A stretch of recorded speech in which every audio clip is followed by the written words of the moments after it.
I completely despise franchises. In this episode, you will find out exactly why I hate fitness franchises, why the model is broken, and how if you are stuck in a franchise right now, you can improve on their model right now to build a wildly profitable business, change more lives, and actually have the franchise of your dreams. Welcome to the Gym Lords Podcast. We are all here from the Gym Launch and Prestige world. We have been combined, I think, in the fitness industry now. If you were going to combine all of our years, I think we're over 50 years. Yeah. Combined? 16, 12. Right? Mike has 50 by himself. I know. Got him. Wait, who's older? Mike is. Mike's the oldest. Oh, you got it? Yeah, Okay. Mike's the oldest. I'm the most distinguished. There it is. Yeah. You know what I'm saying? Yeah. Sweet. So we have a really interesting podcast coming to you guys today. We are here for our strat leadership, and we figured, hey, let's take this time. We got 4 people who have a ton of experience inside the fitness industry to come forward and just we want to chat about the franchise model and why it's broken. We're not going to name names in this podcast, but we're going to talk about, because we have a lot of experience here at Gym Launch working with a lot of different franchises and getting an inside look, pulling back the curtain as to their business model. And we actually get to see a ton of why it's broken. But what's really interesting with this podcast episode is you're going to get a lot of experience from all these guys, because you guys have either gotten close to being on a franchise, you've been in a franchise, right? Mostly running traffic for them, right? Being a consultant for them. So from that level. And then I've been in 2. You've been in 2 franchises. 2 locations. Yeah. So let's start off real quick with kind of the biggest problems that we see in the franchise model. So go after it. What are some of the things that we see? Yeah, I mean, I don't know if really from the experience that I had, I don't believe that the franchise model itself is made to be able to generate enough income for the person or the franchisee, right? Is that a large part of it is, hey, you come into it, we have the thing. With having the thing, we set the restrictions. And a lot of times the restrictions and the rules and the regulations they have in place are set to protect the franchise. But in the same token, they don't allow that franchisee to live that pipe dream or the idea that's actually sold to them, right? Because the idea is you join us, we protect you because you're under our brand, right? But that brand doesn't really protect you, right? And so then they end up in a worse spot than what they were when they first joined, because they can't live up to the expectations or the items needed in order to have true success with their franchise. I think the one of the key words you said there was restrictions. Right? And so I think a lot of franchisors live in a scarcity mindset. So rather than they have an amazing opportunity. Let's say you have 50 location owners that have invested into your model.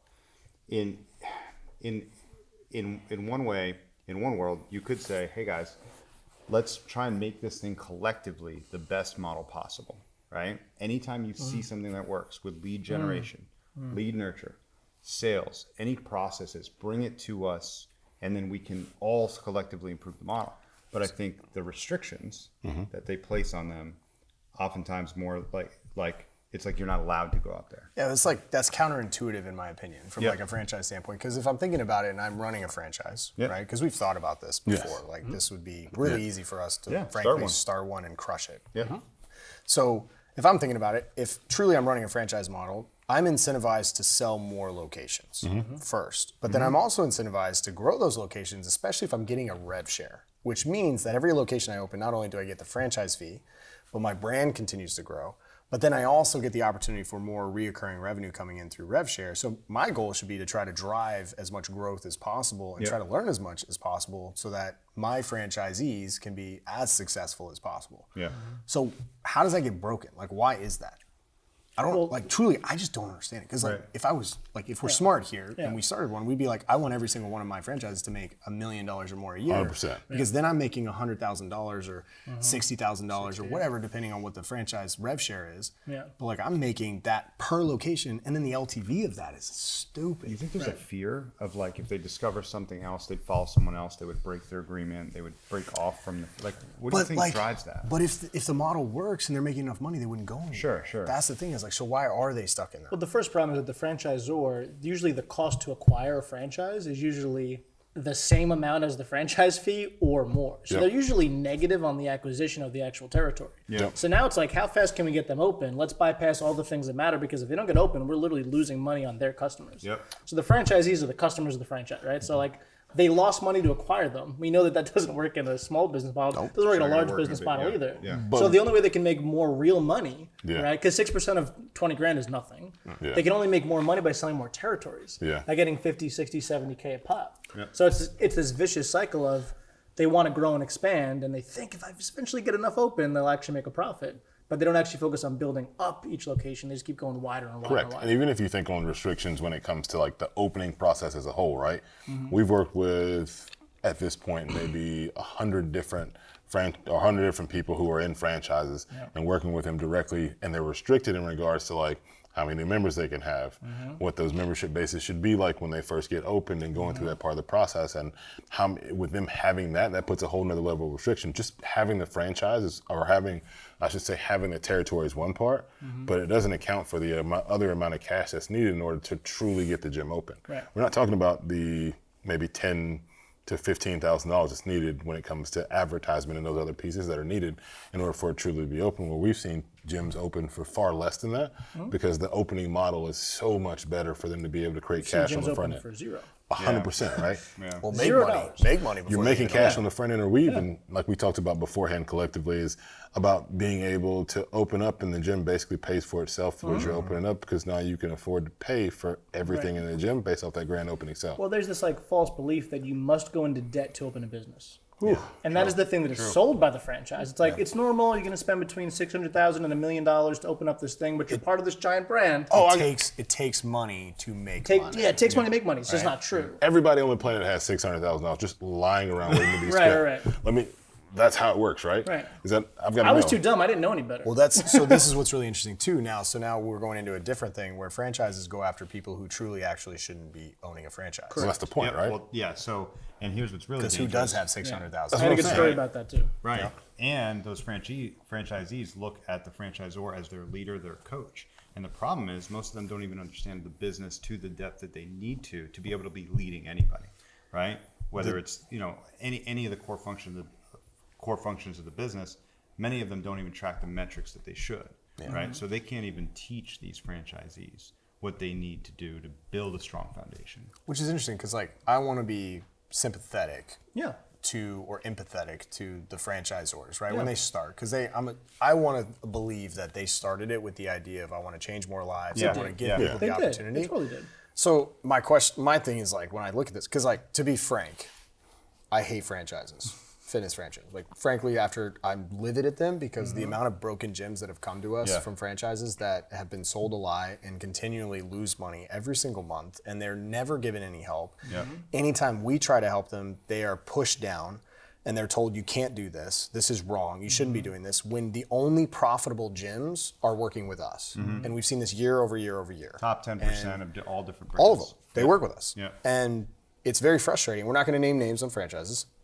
But it's frustrating to see across the board. But I don't want to believe that was their motive to begin with. No. It's like, but where's the switch? At some point, they go from the gym business and helping people to the franchise business and screwing people. But we literally see we see a gym owner who's just getting by that opens up a second location, whether it's a franchise or not, because in their mind, I'm making $5,000 a month. I'll make $10,000 a month at another location. But we know they actually start losing money because of all the different reasons, right? But the franchisor is the same thing. They're also broke. Yeah. So they're also acting out of desperation and scarcity and survival mode. Yeah. So they're trying to outsell their problems. They didn't think through the model. They didn't think through the math of it, right? Because if 6% is the average, 6% of it not thriving business is not enough to sustain a corporate entity. Right. And so they don't have money to reinvest in better marketing, better fulfillment, better coaching, better everything. Pizza, better ingredients. Better ingredients, yeah. Fantastic franchise, by the way. Yeah, we're not. We're talking about fitness franchises. We'll talk about food franchises all day. We have a lot of strong opinions. How many times have we seen, a franchisee that really just, if they tweaked a few things, pulled a few levers, they'd have a profitable business, get some time back, and start to enjoy their life. Right. And then they're sold on the idea of scaling. Let's start buying up some more territories. Right? Just the opposite of you and me what both needs went to through be this. happening, right? We talk about it. Talk about it. Oh, man. So, I mean, we both said the same thing. Like, our ego drove us to open up more locations. Yeah. It was not a business decision. It was like you said one time, I want to own the area. What was how'd you put it? I probably got the worst advice ever, right? Yeah. Is that I was in a coaching group and I was doing really well. And there was an opportunity for me to be able to open up not one, but two other spots in the city. And it just... Was that coaching group run by someone who owns a franchise? Oh, yeah. Got it. Okay, cool.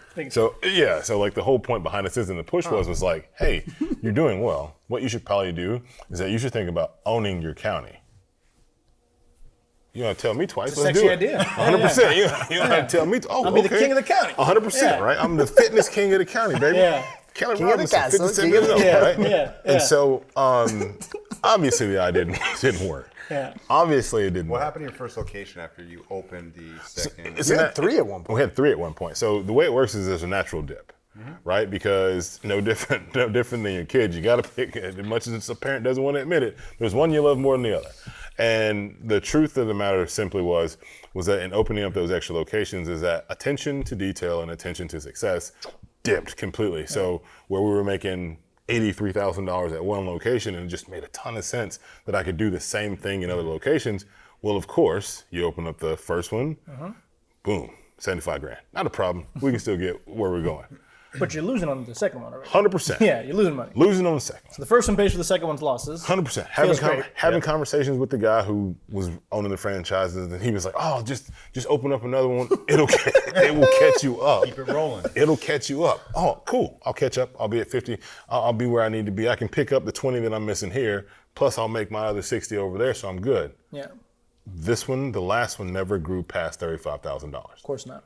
Never. Yeah.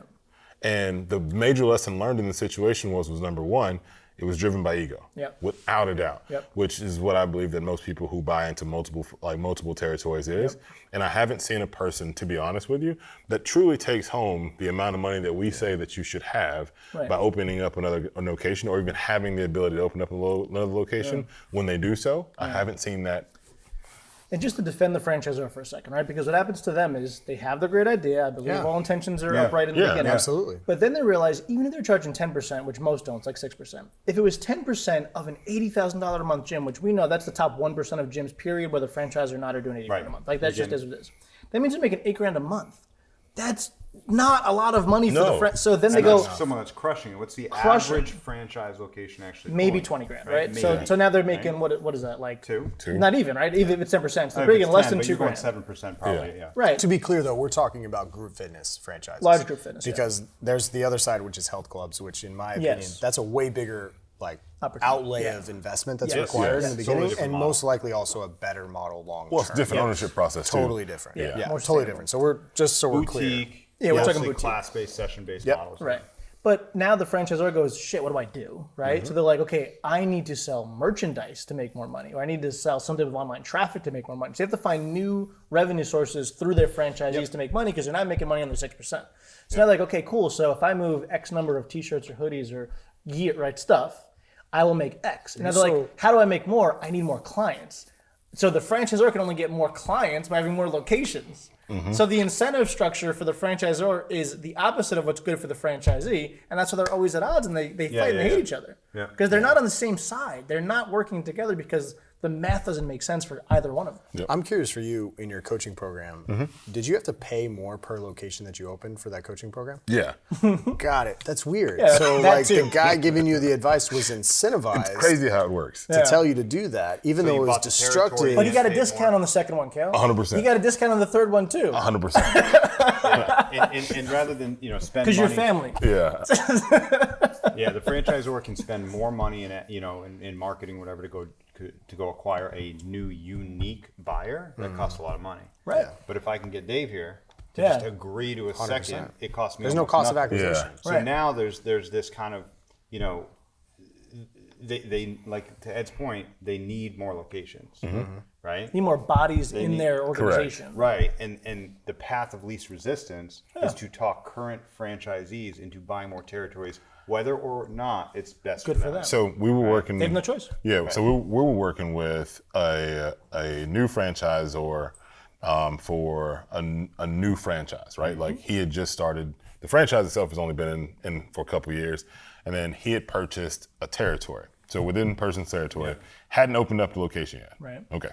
So he gets hit up by the franchise, and the franchise is like, "Hey, I know you haven't opened yet. However, I have a fantastic opportunity for you to open up 10 other locations. 10 locations. Now keep in mind, this dude has no business. He has no business acumen. So he hasn't been in business, hasn't opened up one. Actually came from a different field, which is why he needed us. It was because he needed to pick up some business. He needed to pick up all those pieces. Hadn't started running ads, so he had no acquisition to be found. Once the franchise found out that he had a proper acquisition system. They said, you can't do that. You have to do our acquisition system. Which doesn't work. At all. Yeah. That front end acquisition system was not geared to making money, but only geared to put body in seats that were going to churn out quickly anyway. But it's, hey, you have to hit this quota. Then they sold him 10 locations at a steep discount, right? X. And then for every 5, he got a discount. So he ends up, before he opens up, being $50,000 in debt. That's insane. $50,000. This is before he ever does anything. Not to mention he has to run ad spend at every location. Plus the liability and the risk and the payroll and the it's crazy. Because you have the standards that you have to keep, but then that's not You got going to open within a certain time frame. You get all these. You got to have the right amount of people, and then for many of them, it's like you don't pay them hourly, you pay them on a salary, so you got these people that are working. But then the other side is the acquisition system. It's like, no, you have to run this offer, which happens to run, by the way, through a website, through you pay online, which the franchise takes the entire amount, franchisor. And you get the body. And you get the body, and you got to keep them. Right. And Sounds so- like a good deal. Sounds great. Yeah. And then you realize, oh shoot, it's going to take me a ton of people because not only do they churn out and they're horrible, but it's also, this is a broken model. We'll market for you, but we're going to keep all the money. And then good luck keeping them long term. I think the one metric that would help every franchisor and gym owner in the world is really just to understand what CAC is, because even at the highest level, Friend, Same game. I'm talking to gym franchise owners that they've got 200, 300, 400 territories sold. You bring up, what does it cost to acquire a customer for your customers, right? Your gym owners, how what does it cost to acquire somebody getting in, coming to that gym? And most people don't even know how to calculate that. They don't have that. No. And so, while we have a system and we understand how to actually do that in basically any market, right? It's dangerous to be following someone that doesn't even understand that. Yeah. Right? And just like, because a lot of our clients are like, I want to have a fitness franchise. Like, I want to speak to them too, right? Like, you don't think through what the actual math of it is. Like, they think from ego, like, I'm making a little bit of money. Like, I want to have 20 of these. I want to have 100 of these. I mean, Alex thought he wanted that, right? He wanted to have the United Fitness. Right? Like, but the math doesn't actually make sense because the acquisition cost, if it's a franchise model, if it's corporate and you're great at it, that's a different Which if you own multiple vehicle. locations, you just don't eloquently know how to express that. Yeah. You know what I'm saying? So like, it doesn't work, and you hope that it does, like, long term, but you just don't eloquently know, like, how to. You believe the lie that if I just get it big enough, that at some point it will be profitable, instead of 100%. realizing that if it's not profitable now, it will never be profitable. It's the same model. Right? It's just bigger gets problems. exposed. Here's right? a way to think about it from a fitness standpoint: is movement. Think of a movement as like a tunnel. If you enter this tunnel with bad movement and bad positioning, you're not going to come out of that tunnel with good movement and good positioning, right? If we just think about it, if I start a squat wrong in the wrong position, I'm not going to suddenly do a great squat. Still wrong. Yeah. Still wrong. It's still going to be effed up when I come out. It's the same thing. If it's broken in the beginning in the business model and it's broken across the acquisition and the entire relationship is broken, the incentives are broken, then it doesn't matter what you try to do inside of that journey or that tunnel. At the end of the day, it's still going to be broken. And how many times you do it, right? It doesn't matter. It's going to be wrong every time. At scale, it doesn't scale. matter. Like, it has to be profitable from day one, and it You has to be can't repeatable. outwork out a bad diet, right? Same thing. You can't outsell a bad franchise See, model. I see what you One of did the there. best franchise models I've seen. It's smaller, but what's different about this owner is that he's open to beta testing things, and paying attention to data, right? And actually, No ego. Here's what's really interesting: is one corporate location. Everything he tests is tested on that corporate location. That's fair. Right? Yeah. I worked with him very closely on a lot of things, and then I saw him say, "I'm not bringing that to my people." Right? Then he looked at the data. This is a winner. I want to take it across 2 or 3 more. Got on a call, and it's just transparency within the data. Right? And so I think just that approach and just doing right by each franchisee. I mean, If you're a franchisor and you happen to listen to this, franchisee, send this to your franchisor. Yeah. We'll give you right now, if you're a franchisor, exactly how to fix your franchise. Yep. Exactly. Like, here's how you make more money and sell more locations. Really easy. You set up an R&D department for advertising, and you literally just test new offers. You can keep all your same stuff. It doesn't matter. Just test advertising and just win on advertising. If you just do that and you solve that problem, your franchisees will absolutely love you. yeah. Combine that with what are the little levers you can pull within this sales process, right? Whether it's a pricing, whether it's a bonus add-on or an upsell. And when you combine a winning offer on the front with an optimized sales process, you can. It's just the acquisition system. But it's just a mousetrap. Can we acquiesce that just a little bit? Because like the way that they really win in that is that this has to be something that they develop.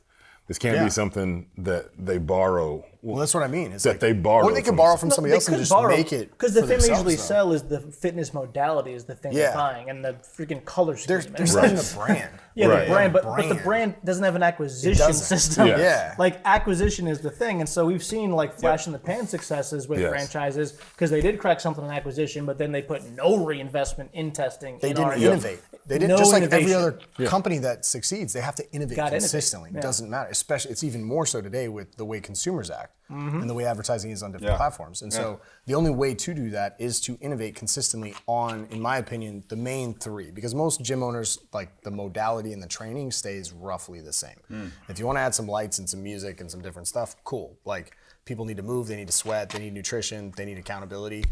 If they actually train the accountability aspect in franchise, they'd crush. But like if you just innovate on the lead gen, the lead nurture, and the sales process, like you crush. And your franchisees will love you. Love you. Yeah. And then it won't matter. Right. Then you can sell more locations and you'll make more money from every single location that you have. But again, it's spend money and then you'll make it back. Like you'll start to make your first dollar profit in month 8. I remember being told that. I'm like, so that's average? You know, it's like that's average is month 8, which means some people's month 16 is your first dollar of profit. Not profit past your investment, just profit period inside of a month. It's like one of the most well-known, we talked about it at dinner tonight, the most well-known franchise for group fitness right now. Yep. The average payback period is 11 years. Yep. For their initial 11 investment. years. 11 years. 11 years. Before you're going to start to see the return. Like, and people don't even think about that. But who has that kind of time? No one. They're living on loans. Yeah. You're on the loan. Living on debt. You're on it. Yeah. Or not even that. They're not even that. They're living on what they think is the money that they're receiving from the monthly income that they're getting from there. But they don't realize, oh, shoot, I have this loan that I paid. It's costing you because that money is not going back to pay the loan. You have interest on that loan. So literally, it's costing you so much money. So much. And the time it takes when you could have just taken something and you could have been profitable making that money and more without all the loans in 1 year. So was it a Bon Jovi song like "Living on a Prayer"? That's it. You know what I'm I saying? mean, I watched 3 franchise locations that I knew that weren't in our network, unfortunately, closed in the last month. They closed with debt. Yep. They closed with 6 figures in debt. Open for years. Years. Never got past. Right. 5-6 years they were open. Some years were okay. Some years were terrible. Obviously, 2020 was really bad. But like they closed in 2022, the end of it. It was December, right? 3 closed with massive debt, personal loans. So all that time, all that effort, and they lost the game completely and now have a debt to pay. And they got to go find a way to make money to pay the stupid debt from the thing. Right. The Don't old have failed business. anymore. They're paying the debt on the failed business. They failed don't business. have anymore. Right. Yep. So my story about the 10 packs and stuff. So I was at a fitness franchise summit, right? And guys, I just bought one because I was so smart.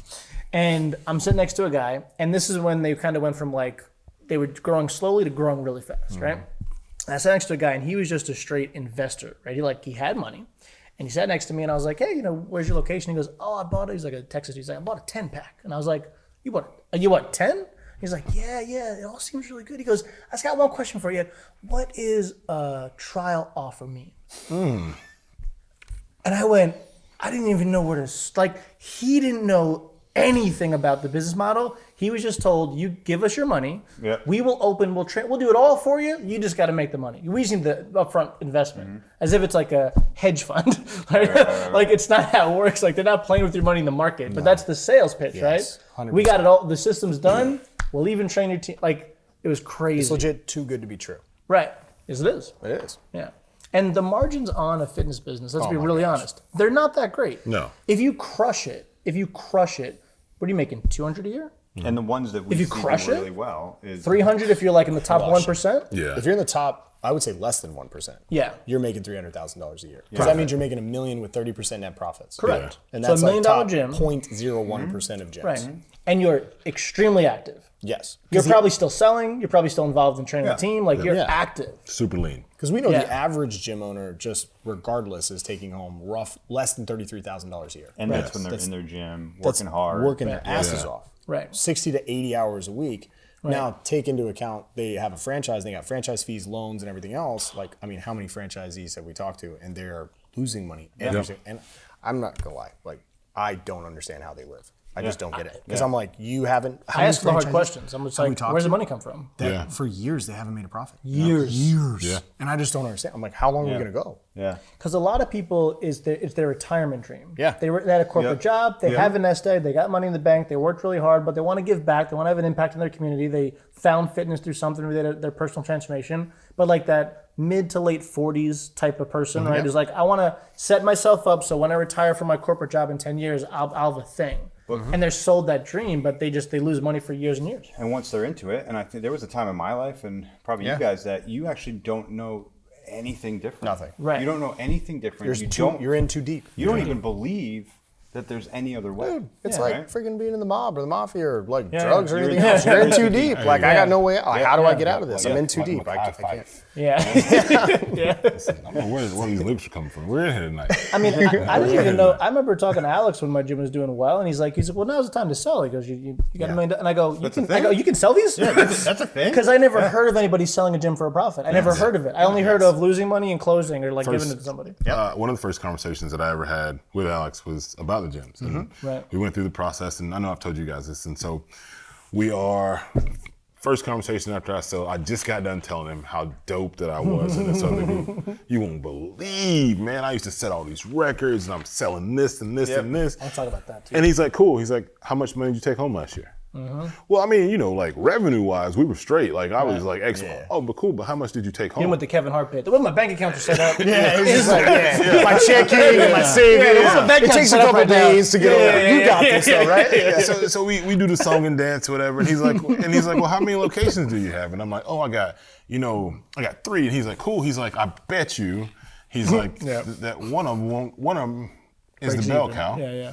And he's like, and that probably started doing not as well when you open the others, right? He's like, yeah. All right. And I was like, all right, you got my attention. And he's like, cool, close them. I'm sorry, what? Well, you can't. Right. Doesn't make any sense. Right. Whoever gave you this knowledge wasn't worried about your well-being. Right. Damn, my well-being. That's a different animal, right? They weren't worried about. Because they can't worry about your well-being. Correct. They're broke too. 100%. Their mindset is different. They're in survival mode. 100%. Yeah. Mindset is different. So he's like, they can't worry about your well-being.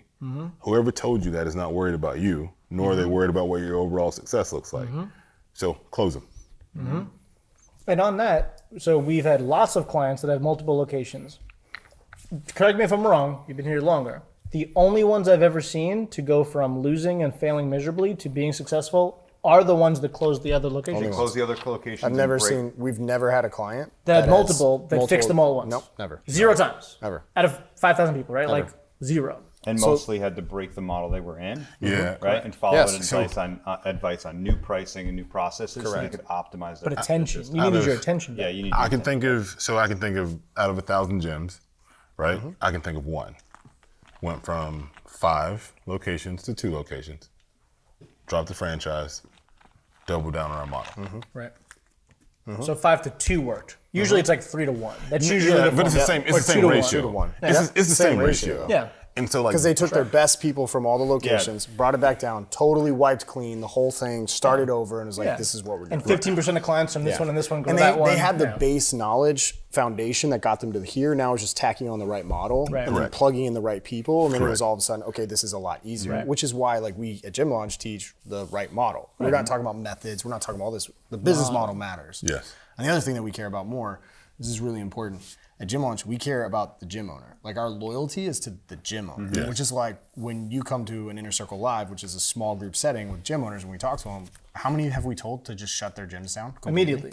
We don't even beat around the bush anymore. We're just like, how many? Which one's closing first? That's the only advice we can Even some with one location. but We'll tell even them you the- shouldn't That's even be in true. the gym. You should just be out. Like you shouldn't like what's best for you. We have done that. And I mean, I remember one store in particular, like it was almost like he was looking for permission. Yeah. To finally hang it up. Yeah. Right. And I think. Right? And it's okay. But so Sometimes we all are. yeah. Sometimes we all are. So It's a rough game. I think that there are plenty of franchisors that believe they're doing Yes. the best thing for their franchisees.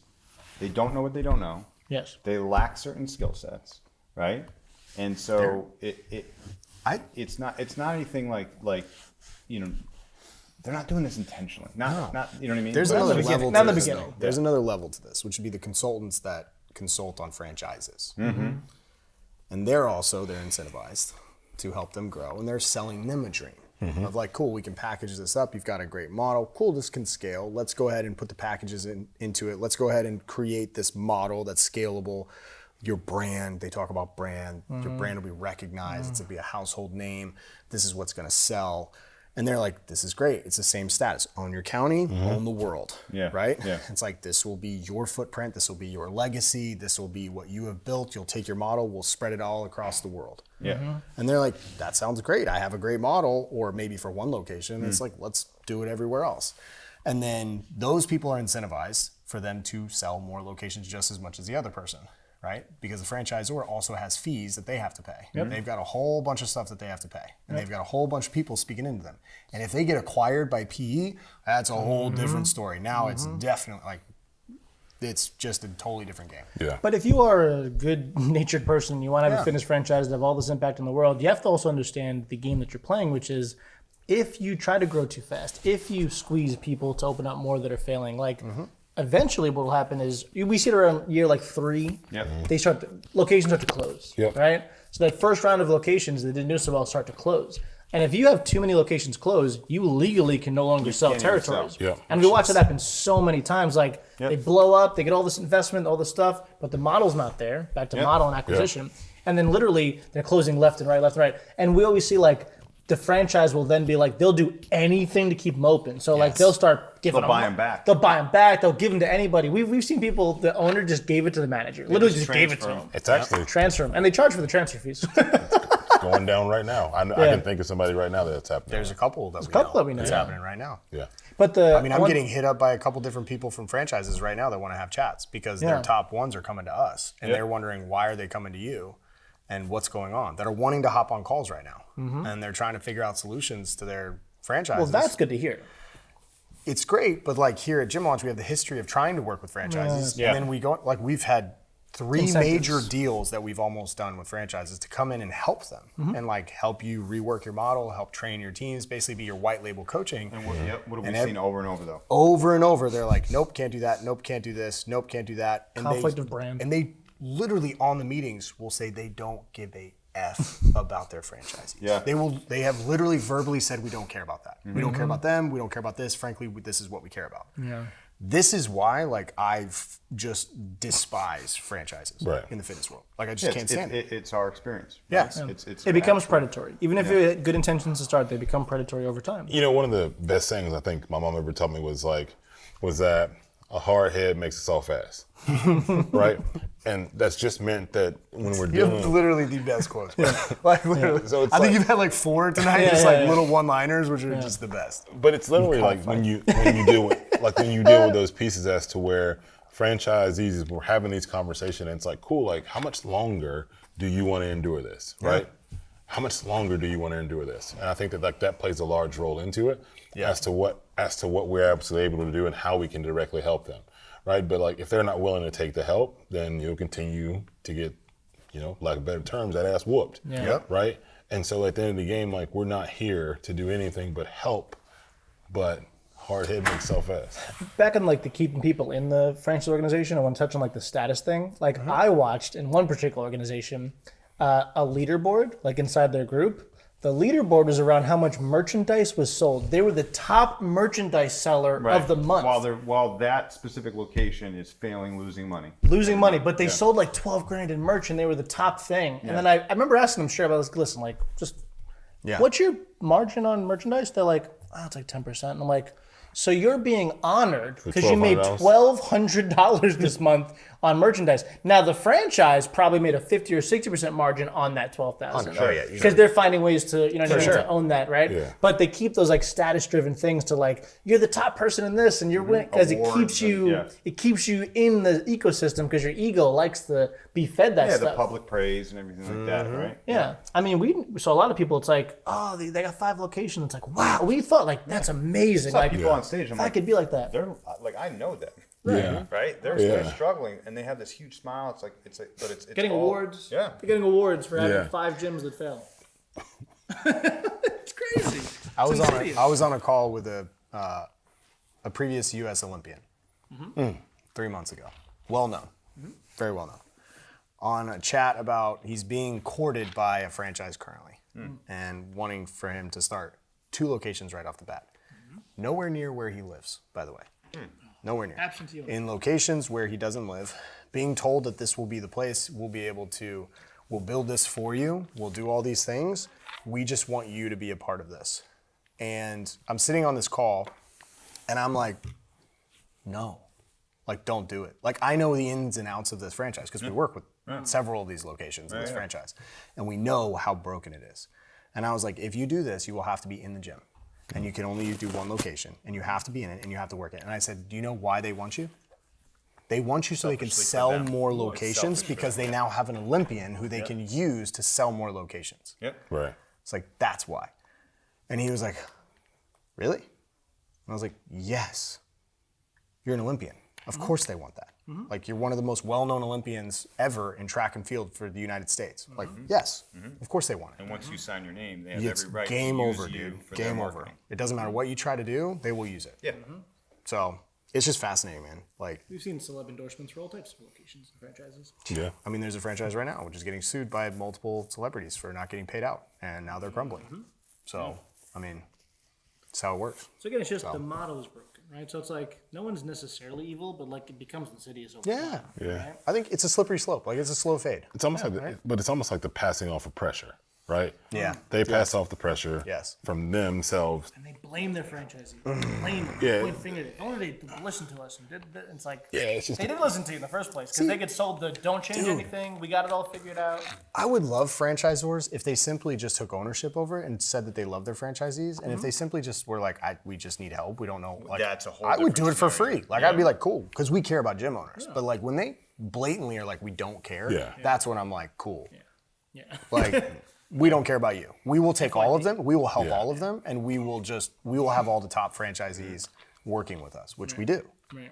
So So when I had a particular franchise, like I was running the stuff that worked because I was like, I wanted the name recognition, which now I know is so silly. Like, 'cause it didn't give me anything. But you started running your own approach, right? Oh, they were calling me every day, furious. Yep. And I'm like, you're getting 6% of whatever I make. Like, don't you want me to make more? I'm like, we were getting a 10-to-1 return on the front end, and they're like, gotta stop it. You're ruining it. And I was like, sue me. I'm like, because you're not gonna, because you're making more on me if I make more money. and they can advertise you. Yep. Yeah. So what's really interesting, that goes back to like one of our core tenets. We just talked about this yesterday and today, right?